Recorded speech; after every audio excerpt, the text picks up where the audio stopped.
ती जात ओबीसी आरक्षणात घालावी लागते. तुम्ही 10% आरक्षण मराठ्यांना दिलं, पण 50%च्या वर आणि 50%च्या वर ओबीसीचा प्रवर्गच नाही. मग ते दिलं कशाला? जर एखादी जात मागास सिद्ध झाली तर ती ओबीसी आरक्षणात घालावी लागते. तुम्ही 50%च्या वर ते आरक्षण वेगळा प्रवर्ग करून दिलंच कसं? तुम्ही मराठ्यांना 27%च्या आत घ्यावं. तुम्ही सगळ्यांनी मोदी साहेबांकडे जावं आणि ती कॅप ताबडतोब 105वी घटना दुरुस्ती करून ती कॅप वाढवा. असं नाही का जमत? आता नुसतं मराठ्यांना 10% आरक्षण दिलं. तुम्हाला वेळ आहे, थोडा सविस्तर सांगत झालं.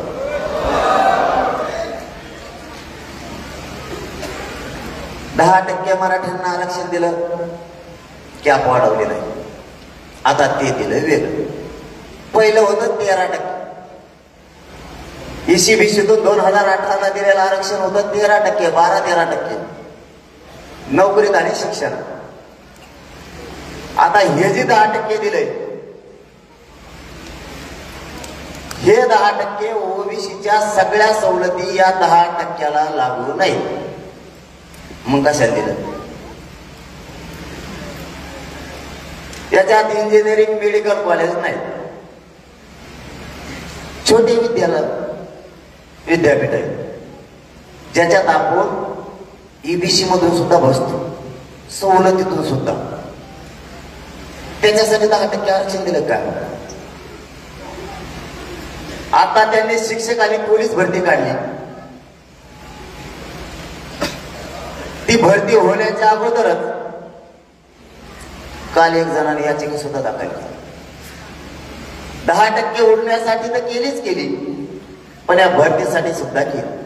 आता कदाचित आमच्या पोरांना त्या 10%तून अर्ज केले आणि त्याची निवड झाली आणि ते जर आरक्षण किंवा त्या भरतीवरती स्टे आला, मराठ्यांच्या पोरांचं वाटलं झालं करायला, मग ते दिलं कशाला? आतापर्यंत आजपर्यंतचा दिवस सांगतो तुम्हाला, 2018चे ECBCतून आणि ESBCतून 2014चे विद्यार्थी आत्ताही ओरडत आहेत. आत्ताही सगळ्या पोरांचं आजपर्यंत वाटोळं झालंय. मग जर हे गेलं तर आम्ही तेच करायचं. सरकार काय म्हणतंय? हे आरक्षण टिकणार आहे. मग हे आरक्षण जर टिकणार आहे, मराठा समाज जर मागास सिद्ध झाला, तर तुम्ही हे ओबीसी आरक्षणातून का नाही दिलं? आता हे उडणार, पुन्हा मराठ्यांच्या पोराचं वाटोळं होणार. त्यापेक्षा मराठा आणि कुणबी एकच आहे. सगळ्या सोयऱ्यांची अंमलबजावणी करायला हरकत काय? जर कुणबी बरोबर मराठ्यांचे रोटीपेटी व्यवहार होते, याचा अर्थ मराठा कुणबी एकच आहे. त्याच वेळेस यांचा रोटीपेटी व्यवहार होतोय.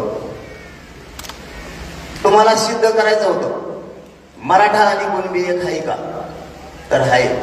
कारण 57 लाख मराठ्यांच्या नोंदी आतापर्यंत सापडल्या, त्या 63 लाख कालपर्यंत झाल्या.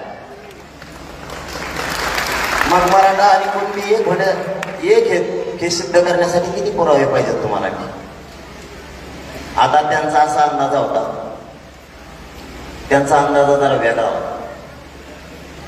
हे 10% आरक्षण दिलं, मी हो म्हणून, आणि मी काय मराठ्यांना फसवू शकत नाही. तुम्ही माझी मान जरी कापून नेली ना, तरी मी मराठ्यांना नाही फसवू. यांनी एक असा अंदाजा जोडला होता, लागला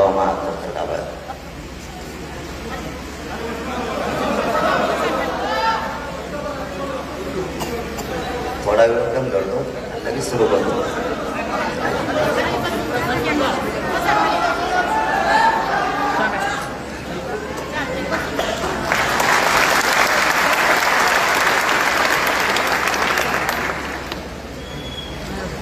सरकारची अशी तयारी होती की हे 10% स्वीकारेल आणि मी 10% स्वीकारत नाही. त्याचं कारण असं आहे, त्यांचं म्हणणं होतं हा जर म्हणला 10% घ्यायचं तर आपल्या निवडणुका होत्या, असा त्यांचा डाव होता. आता जे आरक्षण टिकणार नाही त्याला मी हो म्हणणार. मग सरकारने डाव आखला, त्याला एकतर सांगा घ्यायचं, नाहीतर त्याला गुंतवून टाका. आणि ही आतली खबर मला 22 तारखेलाच कळाली. मला हे 22 तारखेलाच कळालं. त्याच्या 2-3 उदाहरणं सुद्धा तुम्हाला देतो. न्यायालयानं, मान्य न्यायालयानं आपल्याला तारीख दिली होती. या आंदोलन सुरू होते त्याच्याबाबतची 13 मार्च. गृहमंत्र्यांनी देवेंद्र फडणवीस साहेबांनी 22 तारखेला अर्ज केला. ऍडव्होकेट जनरल सराफ साहेब उभा केले आणि तारीख 23 करून घेतली एका रात्रीत. आता सरकारचा नियम असा, एखादी याचिका जर करायची असली आणि तुम्हाला जर एखाद्या मॅटरमध्ये हस्तक्षेप करायचा असला तर तुम्ही सरकार म्हणून स्वतः उभा राहायचं असतं. दुसऱ्या साधारण माणसाच्या याचिकेत तुम्हाला तुमचा अर्ज सरकारचा करता येत नाही. तरीही सदावर्तीच्या याचिकेत त्यांनी सरकारनं अर्ज केला ऍडव्होकेट जनरल, आणि त्या रात्री ती तारीख बदलली. कारण 24 तारखेला आपले होते राज्यभर रास्तारोको. मान्य न्यायालय आपल्याकडून झालं, यांनी किती डाव केले तरी पण, आणि त्यांनी सांगितलं शांततेत रास्तारोको करायला तुमचा अधिकार कोणी हिसकावून घेऊ शकत नाही.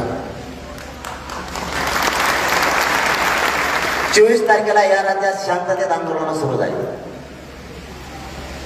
तरीही दुसऱ्या दिवशी सकाळी देवेंद्र फडणवीस साहेबांनी सगळ्या पोरांवरती गुन्हे दाखल करायला लावले. एक डाव पहिला. दुसरा डाव 13 मार्चची तारीख त्यांनी 22 फेब्रुवारीवर आली. आणि इतकं होऊनही किंवा जर 10% हा म्हणणार नसला तर त्यांनी एक 36 आमदारांची बैठक घेतली. त्यातली एक बैठक महाबळेश्वरला झालेली आणि दुसरी बैठक त्यांनी 36 आमदारांची घेतली आणि त्यांना सरळ सांगितलं, तुम्ही मोठे पक्षामुळे हे बंद करणं करे, हे एक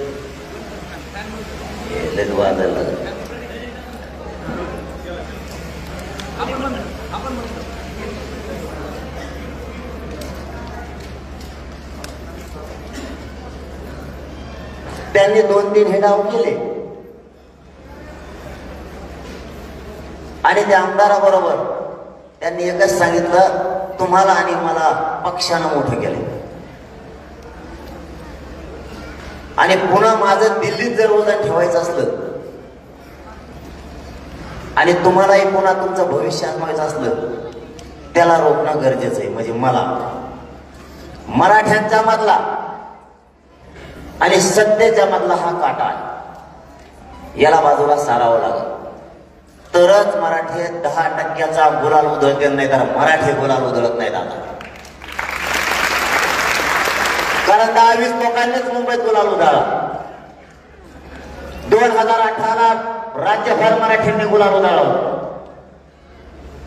आणि 106 आमदार यांचे निवडून त्यावेळेस आले. ते आरक्षण टिकलं नाही. यावेळेस मराठा हुशार झाला. आता तेच आरक्षण हे पुन्हा हे पण टिकणार नाही. आपण जर गुलाल उधळला आपला कार्यक्रम झाला. त्यांना ते एक रागवला माझा. म्हणजे 4 मुद्दे सांगितले मी तुम्हाला आतापर्यंत याच्या सहित. मग जर आता राज्यात 10% घ्यायला लावायचं असलं तर याच्यावर प्रेशर आला, माझ्यावर प्रेशर आणायला सुरुवात केली. आता मला पैसे लागत नाही तर पद लागत.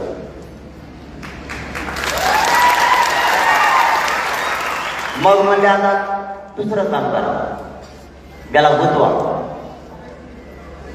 आणि मग माझ्यासाठी मला ज्यावेळेस माहीत झालं त्या दिवशी मी सकाळी बैठक घेऊन लोकांना सांगितलं, कारण माझ्या मायबाप मराठा समाजाला सांगणं माझं गरजेचं होतं. मी सांगितलं मी जातो आता त्याच्या दारात. इकडं तिकडं तरी कशाला, तो यात किती दम येते बघतो, नाही तर माझ्यात किती दम येते. आलो म्हणलं मुंबईला, कशाला तर आपल्या तसंच असतं, पांडासारखेच भांडणं असते, धडक धडक. हे असं काय मग तू इकडं नाही ते तिकडं भासणं ठोकायचे नाही नुसतं. मी भासणं ठोकण्यासाठी पैदा झालेला नाही, माझ्या गोरगरिबांना न्याय देण्यासाठी. त्याने अंदाज जवळ केला. मी नुसता व्यासपीठावर उठलो. 5-6 किलोमीटरला येत होते, पिढ्याचे बांधव होते आमचे सगळे, आणि लोक बी 60-70 हजार होते माणसं. 15 मिनिटात मी जर येवल्या पत गेला असतो ना त्या याडपाट्याच्या 90,000 गाडी झाली असते. 90,000 गाडी माझ्या पाठीला नुसती येवल्यापर्यंत. यांनी अंदाजावर केला आता सगळे वेगळेच लोक येणार आहे आणि मुंबईत काय होऊ शकते. मला 12 किलोमीटरवर जाऊस तरच इतक्या गाड्या लावल्या, चौक नुसते पोलिसच दिसायचे, कोणत्या बांधव हालताच आहे ना, कोणालाच फोन करतो. पण मी काम करताना चतुर आणि चाणक्यानं करतो, चांगल्या बुद्धीनं करतो. कारण त्या दिवशी होती रात्र आणि माता मावल्या होत्या 7-8 हजार. माणसं 25-30 हजार होतं, पण माता मावल्या 7-8 हजार होत्या. जर तिथं काही चकमक झाली असती आणि देवेंद्र फडणवीसला नेमकं तेच करायचं, आणि जर तिथं काही चकमक झाली असती पूर्ण राज्यात दंगल लागली असती, हे राज्य बेचेरात झालं असतं आणि मला ते होऊ द्यायचं नव्हतं. मी वय केलं तेव्हा म्हणला सागर बंगल्याच्या दारावर उघडे ठेवतो. म्हणला मग बरं झालं, दार उघडे ठेवतो म्हणल्यावर स्वागत करतो म्हणे. सागर बंगला हा शासकीय, कोणी पण तिथं येऊ शकतो. आणि मला 12 किलोमीटर जाऊस तरच दरवाजे बंद केले, सगळे पोलिसच लावले. आणि त्या पोलिसांना दोष देऊन मी का उपयोग नाही म्हणतो, ते वरून काढ्यात त्यांना नावीला त्याला काम करावं लागतं. म्हणून त्या पुण्याला सुद्धा यांना दोष देऊ नका, त्याच्याच मागं लागायचं. पूर्वी काय होतं तुम्हाला माहिती आहे? पूर्वी जर एखादं लेकरू जन्मलं ना, 5व्या दिवशी त्याचं नाव ठेवते आणि आता त्याच्या कानात बोलती, कानात किती नाव ठेवते. सध्या ती देवेंद्र फडणवीस झाली त्याच्या भूमिकेत. नुसते पोलिसांच्या कानात किती, हे करा ते करा, हे करा ते करा. सध्या अशा भूमिकेत येतो की त्याचे पोटाचे नळ सुद्धा फुगलेत मराठ्यात वर्षाने. पुढे नळ फुगलेत त्याच्या पोटात. इतका मराठा द्वेष त्याचा ठासून भरलेला आहे. आतापर्यंत त्यांचा द्वेष दिसत नव्हता. त्याचं कारण सुद्धा तुम्हाला सांगतो. मी आरोप करायचा म्हणून करत नसतो. 6 महिन्यात देवेंद्र फडणवीस साहेबांवरती एक शब्द सुद्धा बोललेला नाही. पण ज्यावेळेस त्याने आपल्यावर डाव टाकायचा प्रयत्न केला ना, मग आपल्या सुट्टीच नसते. मग तो कुणी व्यस्त जगन भुजबळ कसा गप बसला साध्य. तेव्हा म्हणतो बरं झालं माझा तिकडे गेला, येऊ आता चलून दे तिकडं तुमचं. माया मागा लागलं होतं, म्हणला हे बरं झालं तिकडं गुतलं लपलं. आता हे सगळं ते मोकळा झाला असताना सण झोपतोय 2 दिवसाचे. तरी आज काहीतरी म्हणलंय म्हणून पत्रकार म्हणतो, म्हणलेत मला तो कोणतरी, तू का रे बाबा काही म्हणला ना, सगळे सोडून दे ना, तो आहेच मागा लागल. मग मी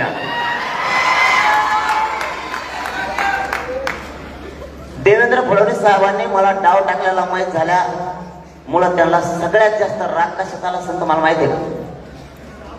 याला इतक्या डिटेल मध्ये माहीत झालं कसं, म्हणजे त्याने लोक कोणाच्या फोडले मय हे आजूबाजूच्या कामाला बसलेलं नाही बेकार असते ते. यांचं नाही टेन्शन आहे मला.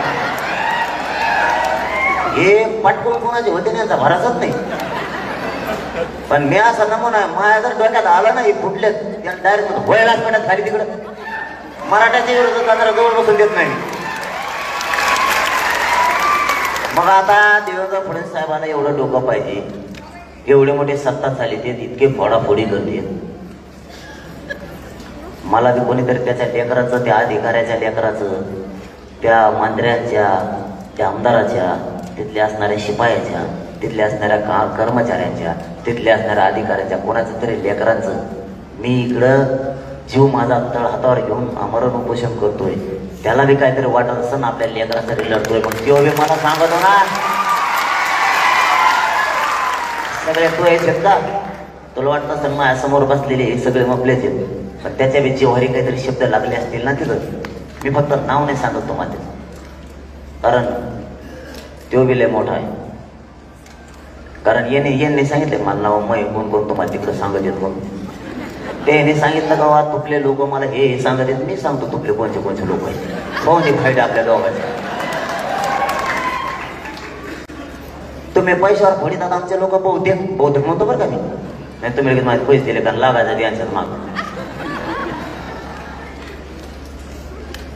तर तुमचे लोक माझ्या इमानदारीमुळे फुटत आहेत.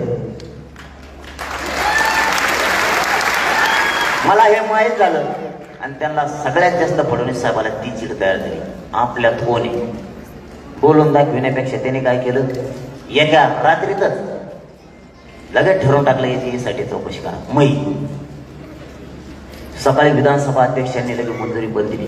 एका सेकंदात देवेंद्र फडणवीस साहेब उठले. एका सेकंदात लगेच म्हणले हिला अंमलबजावणी, यासाठीला अंमलबजावणी. आता मला सांगा मी असं काय वाईट करतोय? गोरगरीब मराठ्यांचे पोरं मोठे व्हावे, राज्यापासून केंद्रापर्यंत ते अधिकारी बनावे. तुम्ही दिलं हे राज्याचं आंदोलन आरक्षण, आमचा मागतो ते आरक्षण राज्यापासून केंद्रापर्यंत आपले क्लास 1 पासून क्लास 4 पर्यंत अधिकारी बनणार आहेत. IPS IAS दर्जाचे माध्यमात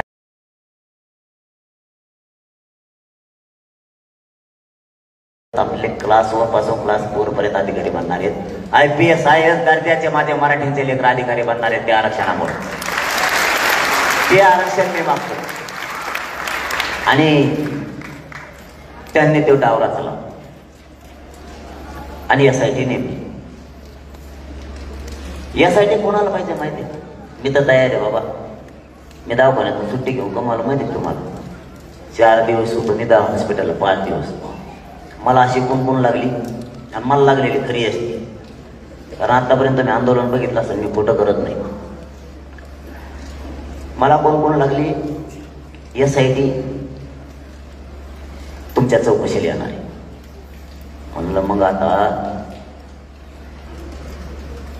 हॉस्पिटलला तर येऊ शकत नाही, कारण काही रूल असते. एखाद्या माणसाने जर भांडणं केले आणि त्याला जर पोलीस पकडायला आले आणि त्याच्या डोक्यात बसलं आता आपल्याला पोलिस धरून नेणार आहेत, ते काय नाटक करतं माहिती तुम्हाला? माझ्या पोटात कळली गेली, मा BP वाढा, मग दवाखान्यात जाऊ दे. आता दवाखान्यात नेल्यावर न्यायालय काय सांगत, जीव महत्वाचा आधी, चौकशी नंतर. जीवच गेला तर चौकशी कायच करता? मग ते दवाखान्यात लोक बसतोय सलाईन घेऊन. मी उलट केलं. मला चौकशी कळालं की मी डॉक्टरला सांगितलं मी नीट झालं तर कर बाई सुट्टी, आणि मी अंतरवाली राहिलो. नीट माझ्याकडे यासाठी चौकशीला लागायचं. तुम्ही अहवाल तयार करा, तसा करा, तसा माहिती जेलला बसायला तयारी. माय बाप मराठ्यांना तुम्हाला सांगतो, आयुष्यभर मी सोडलो ना जेलमध्ये तरी आरक्षण ओबीसीतून घेणं देवेंद्र फडणवीस साहेबांकडून.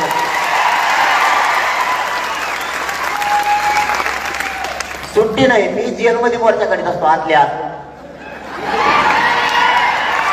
मी आतले सगळे कैदी माझ्या बाजूने करीत, भाषण देऊन.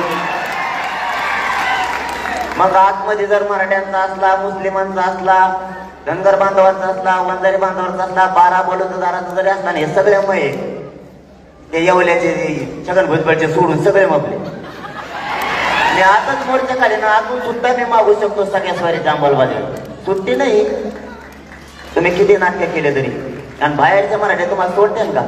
मला जर फडणवीस साहेब तुम्ही जेलमध्ये टाकला ना, तुम्हाला भावनिक लाट काय असते कळत. मराठी राजकीय करिअरचा तुमचा सुपडा साफ करून टाकणार, होणार नाही. आता आम्ही आमच्या लेकराच्या भविष्यासाठी पेटलेलो आहे. आता तुम्हाला याला जोडून एक मुद्दा सांगतो. आणखी मी सांगितलं ध्यानात आलं पण तुमचे 2-3 जण हो म्हणले, बाकीच्याला ऐकायला आलं तर असं करू नका बरं का. तुम्हाला आरक्षण भेटलंय मग जरा एक कोण राहत सगळे. मला माईक सुद्धा धरता येणार हो, सलाईन नाही घेऊ. हे बघा सलाईन लगेच पळतोय. तरी बी मी आणला म्हणूनच हप्ता देत मला. ते मध्ये गेलंय चिडपट, याला काही होतं नाही. 7-8 दिवसात नीट बी होतं, बरं शिया बी देतं. मध्ये म्हणले शिया देऊन मायबाप भाऊ मी तुम्हाला चिजवतो, मी काय चूक केली? मग आपल्या आई बहिणीचे डोके फुटले, तिचे रक्त चिंदाडे झाल्या, चिळकांड्या उडाल्या, तिच्या छाताडावर पाय ठेवून तिचं हात मोडिले, तिचे पाय मोडिले, तिच्या पाठीत पोटात आत्ताही गोळ्या. तवा नाही दिसले तुम्हाला आई बहीण? आज एक शब्द बोललो तर किती लागलं तुम्हाला? ही आई नव्हती का तुमची? राज्याचं पालकत्व तुम्ही स्वीकारलंय ना, राज्याचे सरकार म्हणून मायबाप तुम्ही आहेत. तुम्हाला त्या आई बहिणीचं डोकं फुटल्यात दिसलं नाही? 34 टाके पडले एक केला. आणखीन काय मावल्यांना शेतात सुद्धा जात नाहीत, गुडघ्यात गोळ्या शिरलेल्या. तवा नाही दिसली तुम्हाला? आज एक शब्द बोललो तर तुम्हाला एवढं लागलं. आमची आई होती ती तुमची आई नव्हती का? तुमच्या आईला बोलल्यावर मात्र तुमची अस्मिता जागी होती. आणि आमच्या आईचे पाय सुद्धा मोडले, जिला 1.5 महिना उठण आलं. लीलावतीचे हॉस्पिटलचे पोरं आपले 2.5 महिने होते, तरी काहीच्या 13 गोळ्या तशाच राहिल्यात. आणि तेव्हा नाही तुम्हाला आई दिसली? एका 9 वर्षाच्या पोरीच्या पायात गोळी शिरली तर 1.5 लिटर पाणी तिच्या पायातून निघलं. तेव्हा तुम्हाला तुमची लेकीसारखी ती लेक नाही वाटली का? आज आम्ही एक शब्द बोललो तर तुमच्या इतकं जिव्हारी लागलं. आणि आमच्या आई बहिणीला तुम्ही इटाने सुद्धा मारलं, तेव्हा काय नाही वाटलं तुम्हाला? आणि मी 4 शब्द बोललो तर त्याच्यातला फरक सुद्धा तुम्हाला सांगतो. मराठ्यांच्या आमदाराला आणि मंत्र्याला आपण 3 महिन्यापासून सांगतोय, तुम्ही सगळ्या सोयऱ्याच्या कायद्याच्या बाजूनं अधिवेशनात बोला. एक सुद्धा बोलला नाही, एकही. आणि त्या दिवशी मी नुसतं पक्षाला आणि नेत्याला बोललो, अख्खे मराठ्यांचे आमदार आणि मंत्री एकूण झाले. आमच्या नेत्याला बोलला, आमच्या पक्षाला बोलला. तो हा पक्ष आहे का जाते? पक्षाचा नेता तो आहे का तो जाते? तुला काय तो पक्षाच्या नेत्यानं आणि तुझ्या पक्षानं केनाडातून मतदान आणलं होतं काय निवडून आणायला?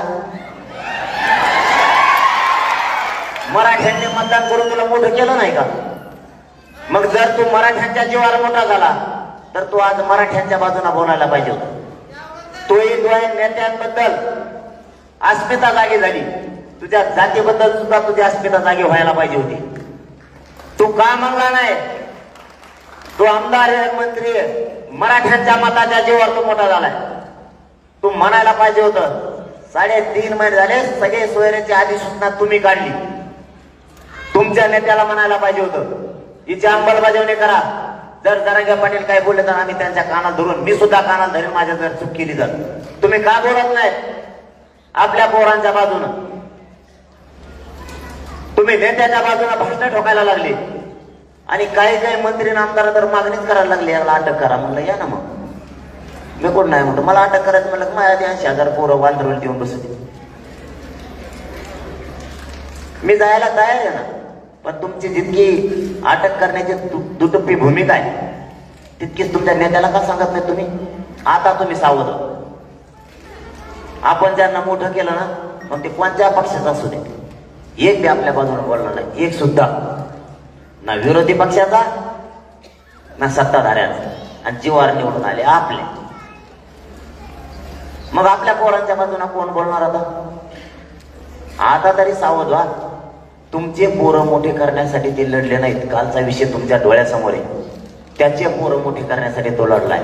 त्याचे पोरं मोठे कसे होणार? ते मंत्री झाल्यावर. मंत्री कोणाच्या जीवावर व्हायचं? आपल्या. आणि बोलायचा कोणाकडून? नेत्यांकडून. आणि आपल्या पोरांकडून कोण बोलायचं? मी बोलतोय तर मला अटक करा म्हणते.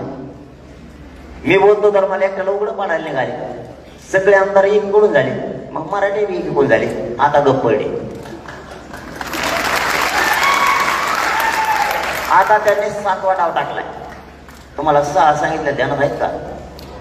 विचारू का त्यातले 2-3 मग? 7वा डाव टाकला. आपण गावात चलो मुंबईचे बोर्ड लावलेले. आज त्याने फुकलेच का ना पोलिसाचे काल देवा ते दमत धरे ना. ते रोज काना फुकी ती बारीक लेकराचं नाव ठेवतात नाही का, काना फुकी देत लेकरात. तसं आत्याची भूमिकाच पार पाडी त्या देवेंद्र फडणवीस साहेब सध्या. काल सांगितलं ते बोर्डच काढून घ्या. काय करतात बरं चलो मुंबईचे बोर्ड? त्याच्यावर काय दगड लिहिलेलं आहे, त्याच्यावर काय गोटागोटी लिहिलेलं आहे का, त्याच्यात काही केंद्र आहे दहशतवादाचे लिहिलेले, ठिकाण दिलेलं आहे तिकडे ये म्हणून, किंवा त्याच्यावर असं काही लिहिलेलं आहे का तिकडच्या गल्लीत जाऊन आपल्याला कापाकापी करायची येतो का? त्या बोर्डावर लिहिलंय का? चलो मुंबईचे बोर्ड कालपासून काढायला चालू केले. बरं आता तुम्ही काढले, गावकरी बिले कलाकार आहेत. ए बुळबुळ बसायला उठाय तू, आरक्षण पाहिजे तुम्हाला. आणि एका चपला लोटीचा काय बोली घेते काय खाली मंडपचे खाली काय तो कोण बघतो आईस्क्रीम हे काय?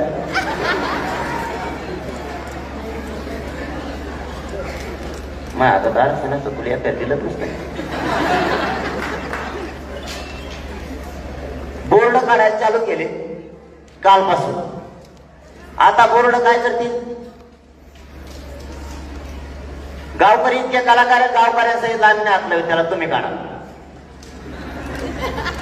आता आलं का पोलिसावर परत? पोलिसाला विचारलं तुम्ही कम काढा लागले, ते म्हणले वरून आदेश. त्याच्या वरच्याला विचारलं ते म्हणतो वरच्याला. कमिशनर साहेबाला विचारलं ते म्हणले वरून ये.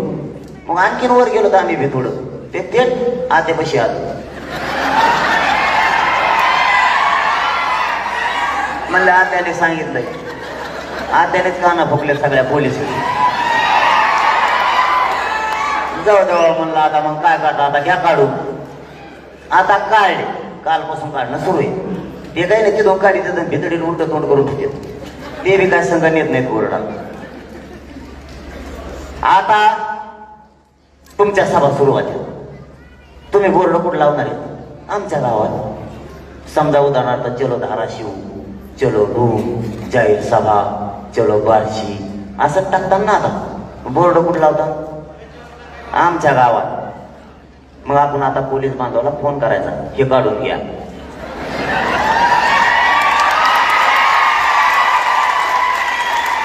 आणि समजा त्यांनी ते नाही काढले तर नका का काढेनार. आपल्याला शांततेत राहायचं. आपला पहिल्यापासून शांततेत सत्य. पहिल्यापासून मी तुम्हाला शांततेतच ज्यांच्या छातावर बसून आरक्षण घेतलं लागेल, तुम्ही काळजी करू नका. फक्त माझं शरीर मला उपोषणात साथ द्यायला हो. आता जास्त त्रास व्हायला मला. रोज सकाळ संध्याकाळ मला सलाईन घ्यावं लागतात, नाही तर चालत असतं. माझं शरीरानं फक्त साथ द्यावा मला, तुम्हाला आरक्षण मिळूस तर. यांचे किती बी पठ्ठे किती भारी भारी याला उद्दपातच करतो. फक्त माझ्या शरीरानं मला साथ दिली पाहिजे आणखीन एक 8-15 दिवस तरी. कारण माझं शरीर मला आता सध्या कसलीच साथ देत नाही. समजा यांनी नाही काढले, नका काढून देऊ. हे पॉम्पलेट कुठं लावणार आहेत? आपल्या पिताला. चलो कुठं तरी म्हणायचे, नाही तर चिन्ह त्यांची निवडणुकीचे. हे पॉम्पलेट कुठं लावणार आहेत? आपल्या बेताडाला. फाडायचे नाही बरं का ते. ज्या पोलीस बांधवांनी पहिले आपले बोर्ड काढले होते त्यांना बोलून घ्यायचं, त्यांना म्हणायचं एवढं या माया बेताडाचा आता काढा. नाही तर मग एक काम करा, आमचं ह्या पॉम्पलेटवर ज्याचा फोटो आहे त्याच्यावर गुन्हा दाखल करायचा. आपल्यावर गुन्हा दाखल केला नाही, त्यांनी बोर्ड लावला म्हणून. मग आमच्या बेताडाला ज्याचा फोटो आहे त्याच्यावर गुन्हा दाखल करायचा. कायदा सगळ्याला सारखा. आणि त्याच्यावर जर आत्याचा फोटो असला तर पुनरच करू नका, आत्यावरच केशी करायचं सगळ्या.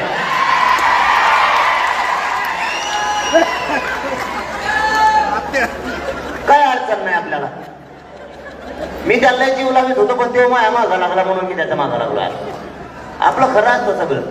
छगन भुजबळ जर चाललं होतं नाही चांगलं, आमच्या चांगलं चाललं होतं इकडं दणका. तेव्हा बोलला मी त्याला झोडायचो, तेव्हा मग आपलं दणका चालायचा. यांना काय अंगावर घ्यायची गरज होती मधीच. यांनी अंगावर घेत काय करत, त्यांना वाटलं मी भेद असतो का. आणि माझ्याजवळ काय नेऊन तू 13 पत्रे नेशन माझ्या घरावर. 13 घेत ते बी सिमेंटाचे. घरात ऐकत नाहीत ते. कुठे तू माया माग काय शोधी दे. माया माग कोणी, माया माग कोणी. आणि माया माग कोणी असतं तर मी दवाखान्यातून त्या दिवशी मागचा दरवाजा उघडीला असता. म्हणलं असतं पळ आता दुसऱ्या राज्यात, तिथे नाट टाकून तुला गुच्छी.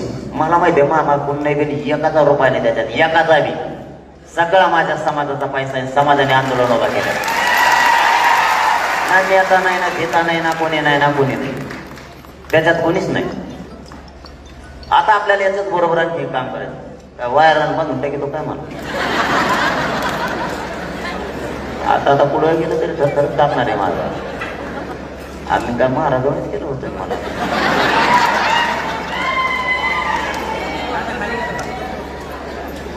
बोल म्हणा रातभर आला.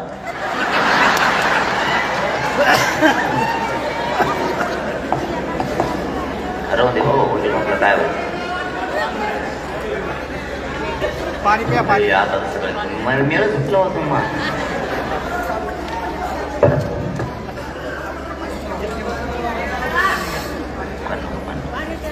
याला वाढी तो पुढं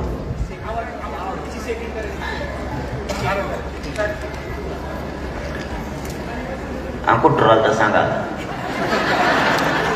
मला मध्ये बोललं माझ्या ध्यानात नाही राहत.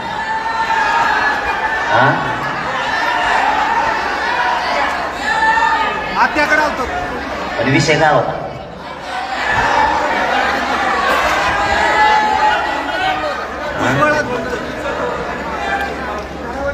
त्यांनी आणखीन एक डाव टाकला आणि आता आपल्याला एक टाकायचा. आता ह्यो डाव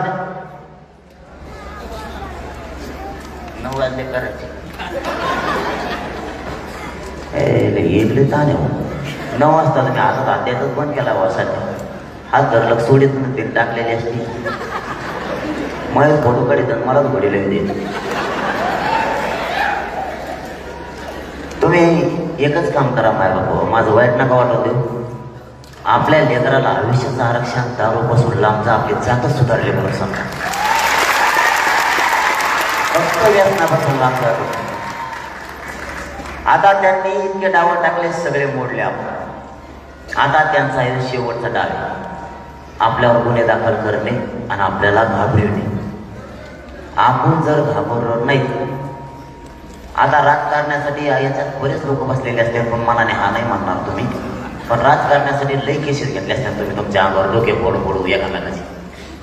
हो एकदा आपल्या स्वतःच्या लेकरासाठी आपल्याला एक केस नाही हटायचा. आता मागं त्यांचा शेवटचा डाव आहे आता, केशी करून यांना घाबरवणे. आणि केशी करून जर घाबरिलं तर हे मराठी थांबतील. आणि नेमकं आता तेच होऊन द्यायचं नाही. शेवटचा डाव आहे त्यांचा आहे.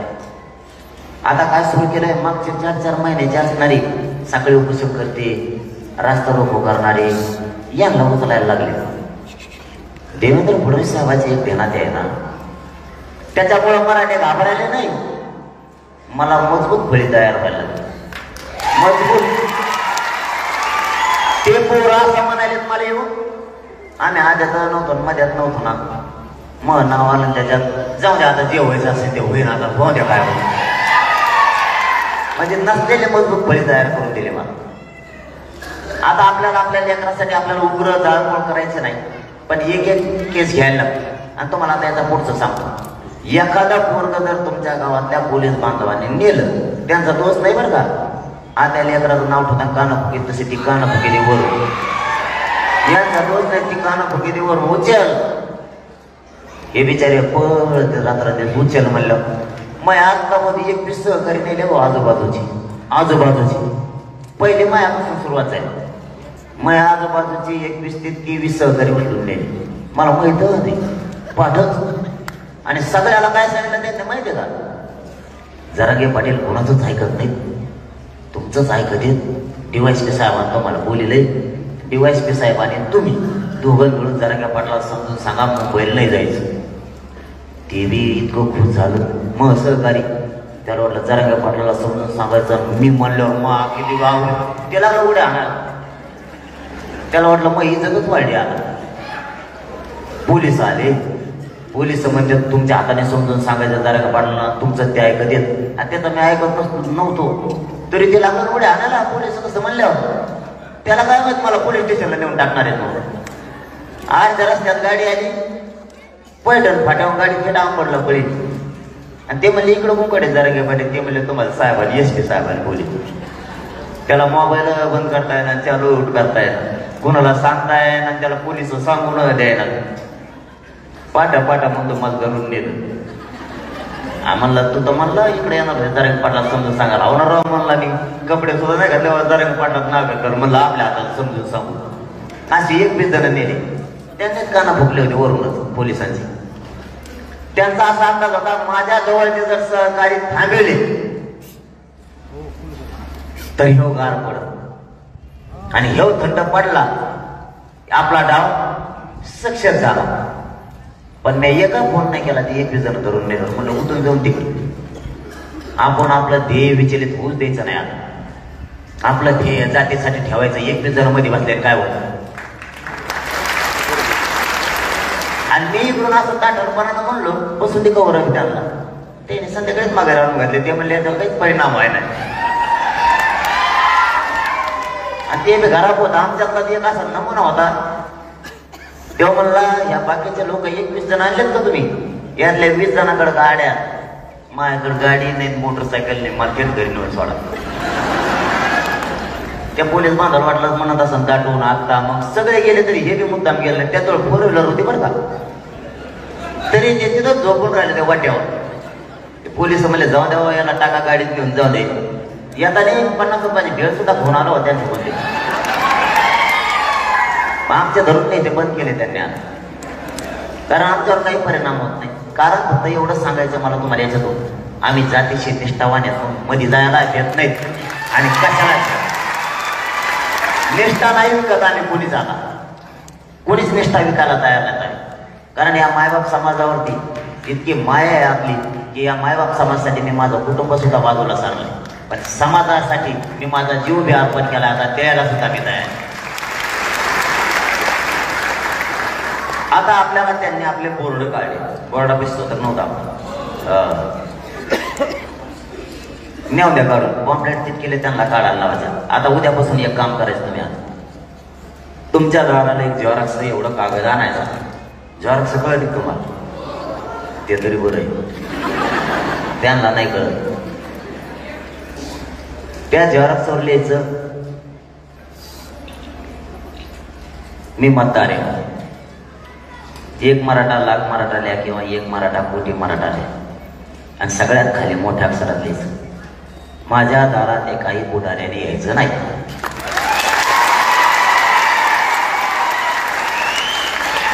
तुम्ही आमच्या गावात आम्ही मुंबईला चलोचे बोर्ड लावले तर काढले आमच्या दाराला आम्ही काही चिटकू चपला चिटकून येतं कागद चिटकून येत तुला काय करायचं आम्ही दार उघडं ठेवून दार टक्कर टकुऱ्यावर घेऊन आमचं दार तुला काय करायचं आता दाराला तर काही म्हणणार नाही ना आणि त्याला मतदान मागायला पुढे यायचं आता दारात तू ज्या मंत्र्याकडून बोलला ज्या पक्षाकडून बोलला ना त्याच्याकडून मतदान आण म्हणायचा आमच्या दारात यायचं बा आमच्या लेकराच्या बाजूने का नाही बोलला तू आम्ही तुला मोठं करतो आणखी आमच्या पोरांना आरक्षण देऊन मोठं करतो का तर नाही आणि मग तुला कशामुळे मोठं करायचं आहे त्याचं काय कारण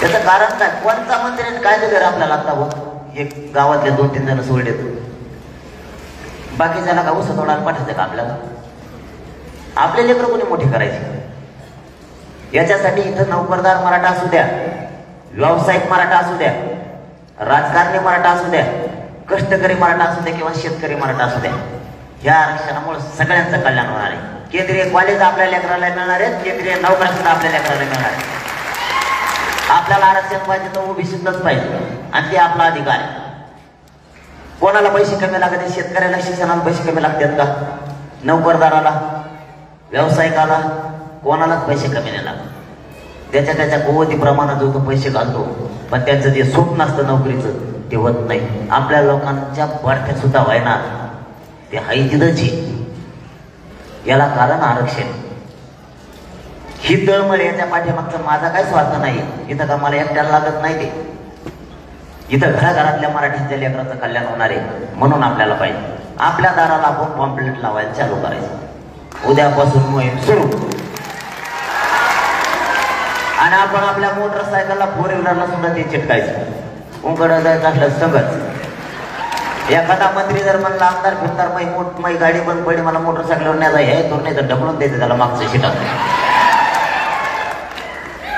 काही गरज नाही आता याची बरं यांना सांभाळून तरी कोणता फायदा आहे आपला आणि त्यांची गुंडगिरी कुणाची जीवारी माहिती का? तुमच्या आमच्याच जीवारी. त्याला कोणी आयला जर म्हणलं ना आपणच गोटे घेऊन जातो म्हणून त्याची डेरी. आपण मागच्या सारखा बरं त्याला कुणी बी रीट इंटरेस्ट आहे. आपल्या लेकरासाठी देऊ नाही ना. मी तुमच्या लेकरासाठी भांडायला आलोय तुम्हाला. तुमच्या लेकरासाठी तुम्ही उभे राहा. ही शेवटची फाईट आहे आणि मी तुमच्या जीवावर करतोय. मी तुमच्या जीवावर, तुमच्या आशीर्वादाच्या जीवावर, पाठबळाच्या जीवावर, माझ्या जीवाची बाजी लावून मी तिथं लढतोय. तुम्हाला साथ द्यावा लागणार. तुम्हाला एकाला मागं सारखं येणार नाही. कुणी जाऊन उद्रेक करायचा नाही पण मागं हटायचा नाही. मराठी नुसते. मी तर त्याशी मला एक फोन आला. ते म्हणले तुम्हाला अटक कर, कसं काय करावं काय करावं. म्हटलं मला जर अटक केलं ना 200 किलोमीटर पुढं लोक झोपलेले राहतील त्याच्या गाडी पुढे. उचल लोक कवर उठले आणि मी आज त्याला भेटतोय पुढं. मी जर भेलो असतो ना मावशी हो तुम्हाला खरं सांगतो. मी डॉक्टरला म्हणलो असतो आणखी ही गाडी आपल्याला मसाला SIT येणारे माझ्या चौकशीला इकडून 2 लावून इकडून लावून आणि तू सांग त्याला लय शिरेशी पेशंट. मी डायरेक्ट डॉक्टरला म्हणलं मी नीट झालोय मला अंतरवाली जायचं SIT चौकशीला येणारे माझ्या. कारण माझ्या चौकशीत बरेच मंत्री गुतीनारे. ते म्हणतात माझ्या कोण आहे. सगळ्यात जास्त मंत्र्याचेच फोन आलेले आहेत मला. आणि मी धडाधड नाव सांगत असतो. मी लय नमुने बाजी. मला काय गुंता नाही. मी फक्त माझ्या जातीसाठी आहे तुमच्यासाठी नाही. मी जर तुम्हाला धोका द्यायचा असता तर मी इतके दिवस लढलो ना तो 6-6 महिने. माझं गाव शेतकरी आहे. गावाचं पुरं वाटलं होईल असं 6-7 महिने लढलं तर आम्ही 1 इंचही मागं सरकार तयार. 6 महिने झाले. कोणाचे गहू काढायचे कोणाला मेळ लागाना. काल काढायचे होते कैला परवा दिवशी पाऊस पडला त्याचा गहू सगळा भिजून गेला. सगळ्याचा कार्यक्रम झाला. कोणाचा उलटा सुलटा असा, कोणाचा कसा. आम्ही हटत नाही. मला तुमच्याशी नाही गद्दारी करायची.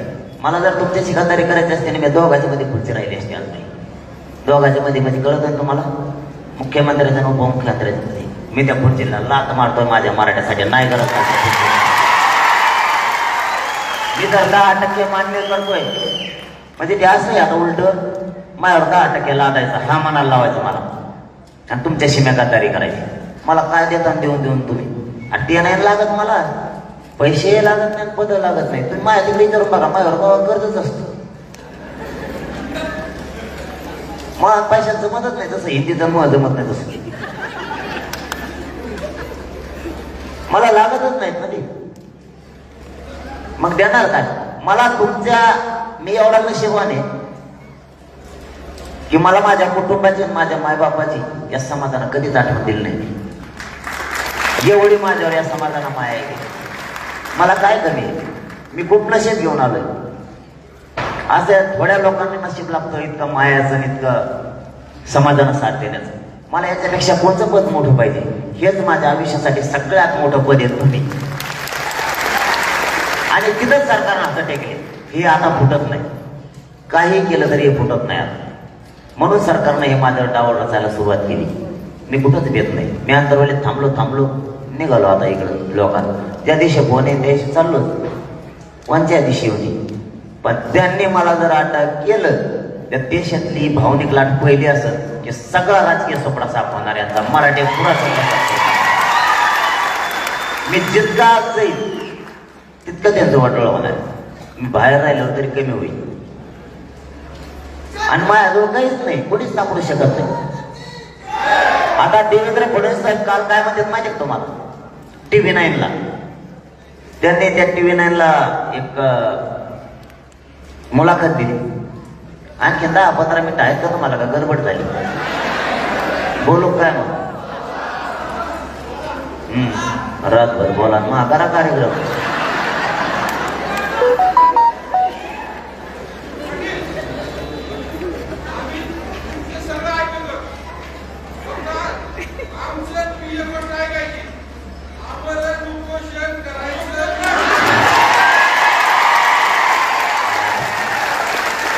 आता ते बंद केलं.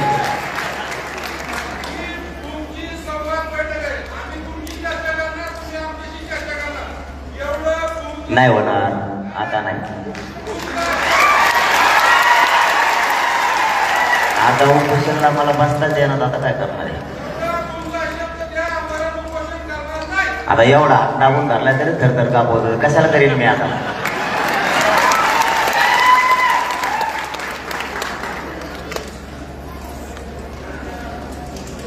पुढची घालता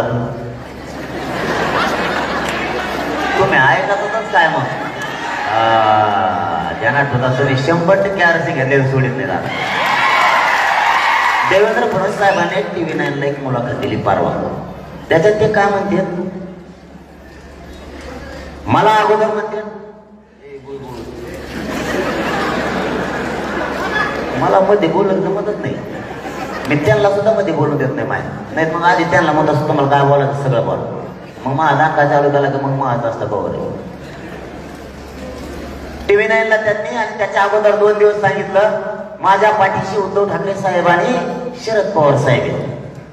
त्याच्यावर 2 दिवसांना देवेंद्र फडणवीस साहेब काय म्हणतात माहितीये का, आंतरवालीला शरद पवार साहेब गेले,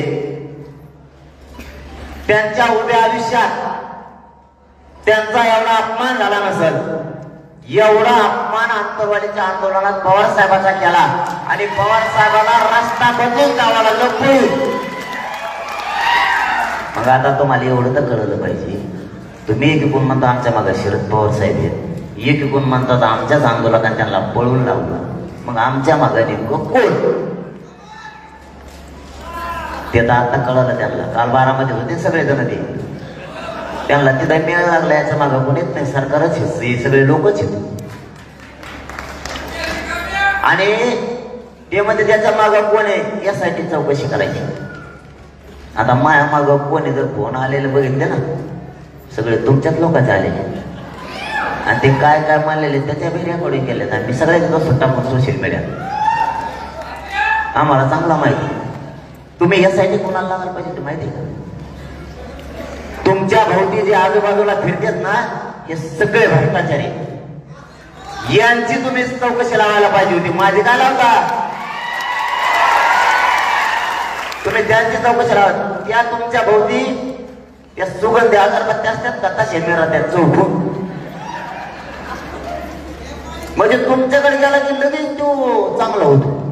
आता मी समजा तुमच्याकडे येतो म्हणलो मग यासाठी उठली असत ना, अरे नको तू आज सकाळ बसवर मायावर तू तरी आरक्षणच घेत नाही, म्हणजे तुमच्याकडे आलं की लगेच चांगला. आणि तुमचं नाही ऐकलं की टाकामध्ये या. आणि मध्ये काय मी जे बाहेर खातो तेच आत खाईन, मला बाहेरच तेवढंच लागत. मी एक चपातीच्या पुढं खातच नाही, आता तेवढीच असते जणू. छगन भुजबळ साहेब म्हणते तेवढीच असते, ते म्हणते कांदे मिळत येतात काय खातो चपाती कांदे तो आहे मी बी, मला बाहेर तेवढंच लागतंय, मला तरी किती लागत.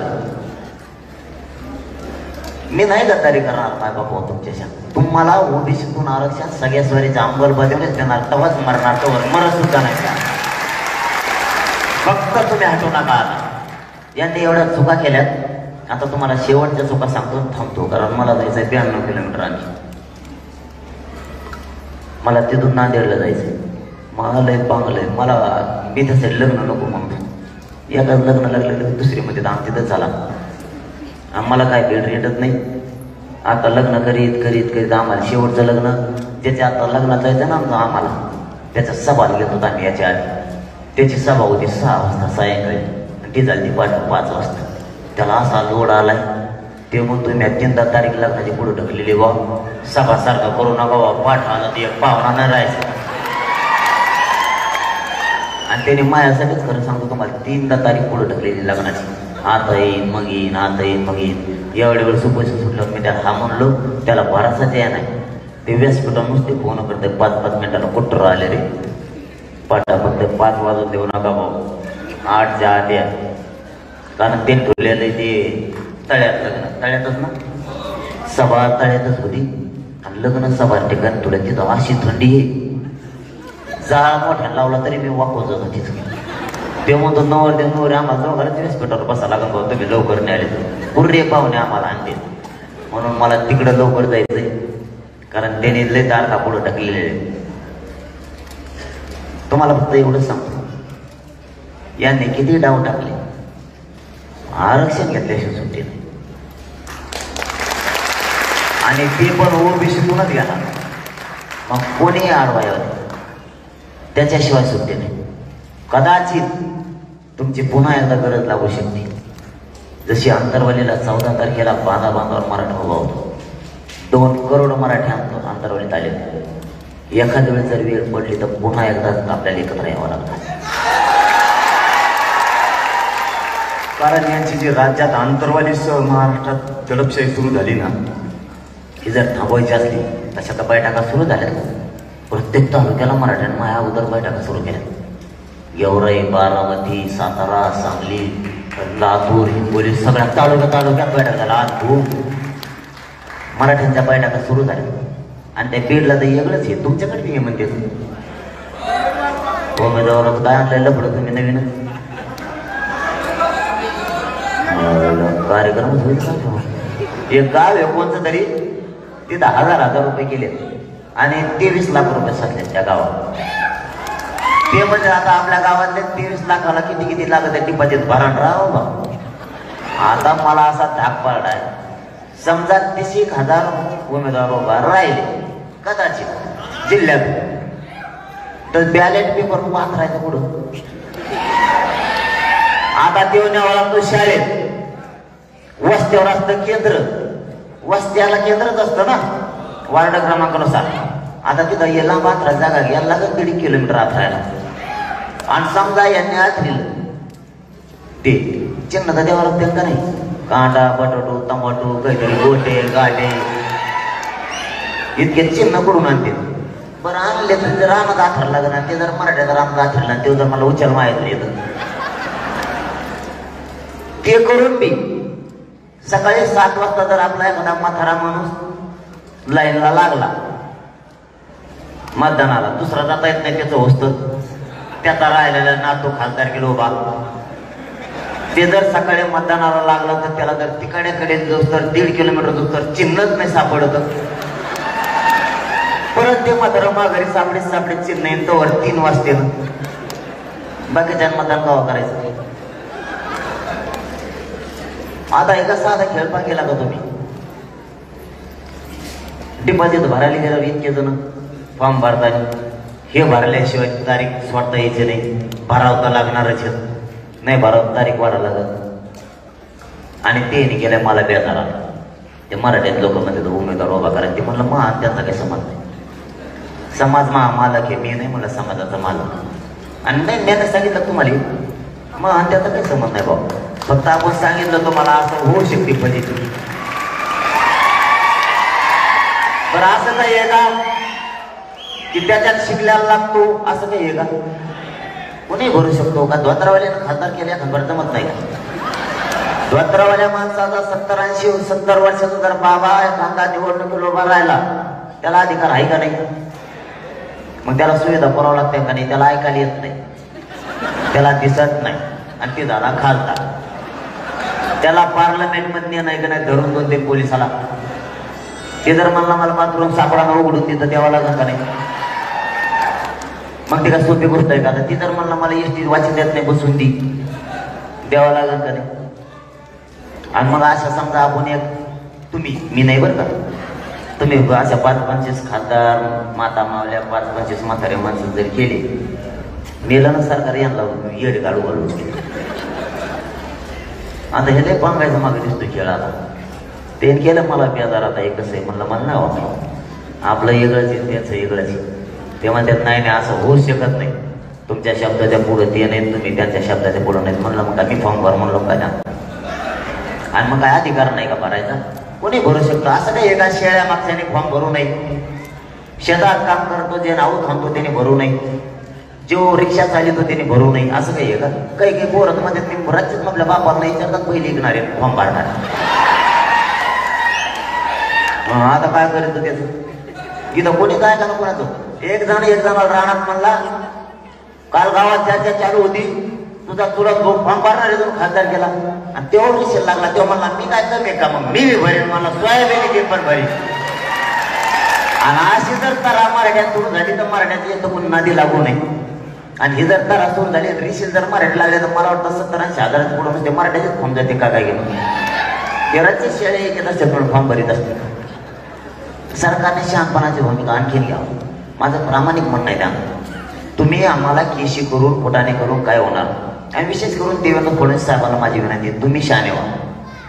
तुम्ही आमची सगळ्या सोयरीची अंमलबजावणी द्या. तुम्ही सांगितलं होतं महाराष्ट्रातले सगळे गुन्हे मागे घेऊन ते घ्या.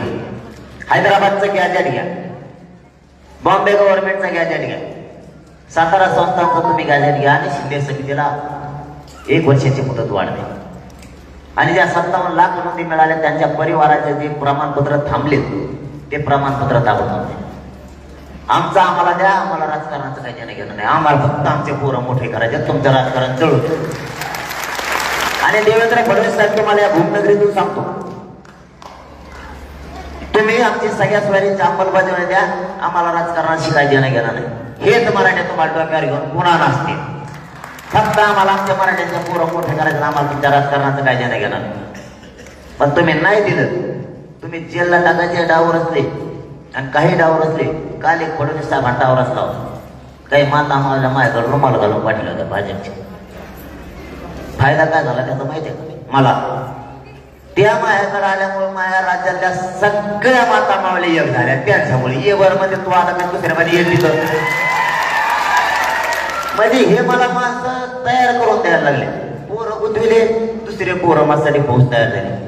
महिला पाठविल्या, राज्यातल्या पुऱ्या महिला माझ्याकडून झाल्या. त्या दुसऱ्या बारीने आढळली म्हणजे मग आम्ही काय मायला नाहीत काय, तुला दाखवत होतो मग या होतं ते. म्हणजे सगळं उलट करतात, त्यांच्या काळात गुतायला लागले. आता अधिसूचना त्यांनी काढली, त्यांना अधिसूचनेची अंमलबजावणी करावीच लागणार. त्यांनी ती करावी. या भूमनगरीतून मी या संवाद बैठकीच्या माध्यमातून त्यांना सांगतो, तुम्ही अंमलबजावणी द्या, आम्हाला राजकारणाचं काही देणं घेणं नाही. भाजप, काँग्रेस, शिवसेना, राष्ट्रवादी काही आम्हाला देणं घेणं नाही. आम्हाला फक्त आमचे लेकरं गोरगरीब मराठ्यांचे मोठे करायचे. आणि तुम्हाला जाता जाता शब्द देतो, माझं काही स्वप्न नाही या गोरगरीब मराठ्यांचे पोरं यांच्या अंगावर आरक्षण देऊन गुलाल टाकायचा म्हणजे टाकायचा, जीव गेला तरी आणि मी ते घेतल्याशिवाय सोडत नाही म्हणजे नाही. तुम्हाला शब्द आहे माझा, त्यांना काय षडयंत्राचा चित्रच नाही. फक्त तुम्ही एकजूट फुटून देऊ नका. आपल्याला आपले लेकरं मोठे करायचे आणि तुमचा तालुका जिल्हा तुम्ही स्वतःहून पिंजून काढा. 9 तारखेपर्यंत शांत राहा. कोण काय करतोय काय नाही बघा. कोणचा राजकारणी काय करतोय, कोणचा विरोधात बोलतोय, कोणचा आपल्याकडून एक कोण डाव टाकतोय, कोण काय काय करतोय, फार काही लक्ष ठेवा. कारण आपल्याला ते गरजेचं आहे. त्यांना असं वाटलं पाहिजे आपण भेलो मागं सरकवलं. काही तर मध्ये टेम्पोच कमी झाला. मला टेम्पोच कळा ना, टेम्पो म्हणजे काय? आंदोलनाचा टेम्पो कमी झाला. हे बरं घुममध्ये येऊन बरोबर आंदोलन टेम्पो कमी झाला का ट्रक कमी झाला काय सांगायचं बसल्या बसल्या घरात. फक्त एकजूट फुटून देऊ नका. पुन्हा एकदा मराठी जागे करा. आपल्याला ही संधी चालून आलेली ही सोडायची नाही. मी मरेपर्यंत तुमच्याशी गद्दारी करणार नाही. शब्द तुम्हाला देतो आणि थांबतो. धन्यवाद. जय श्री.